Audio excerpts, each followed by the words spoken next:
بسم الله الرحمن الرحيم. السلام علیکم سر. السلام علیکم محترمه، زما نوم محمد فیاض ده او زه یو پوښتنه لرم.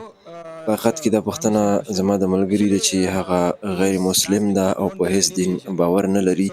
هغه وایي چې خدای تعالی موږ پیدا کړي یو، نو خدای تعالی چا پیدا کړی دی؟ نو زه څه ډول جواب ورکړم؟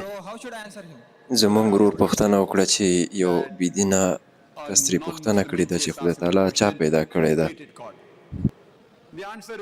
د دې ځواب دا ده چې زما یو ملګری د جان په نوم باندې د جان ورور جک په شفاخانه کې بستر شوی ده.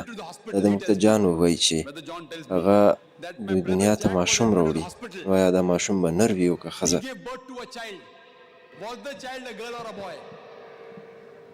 ووایه ماشوم یې نر ده او که ښځه؟ ته کولی شې خبرې وکړې؟ زه نه پوهېږم. ته نه پوهېږې؟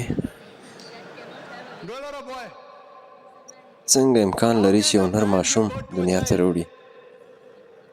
د جان ورور جک په شفاخانه کې بستر شوی چې ماشوم دنیا ته راوړي، نو ووایه چې د هغه ماشوم نر ده او که ښځه؟ پخپله دغه سوال غیر منطقي ده، ځکه نر نشي کولی چې دنیا ته اولاد راوړي.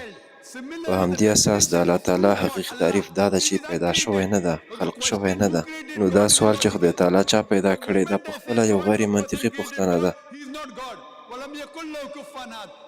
بې مثله بې مثاله ده. د خدای تعالی مفهوم او معنا دا ده چې پیدا شوی نه ده، یعنې خلق شوی نه ده.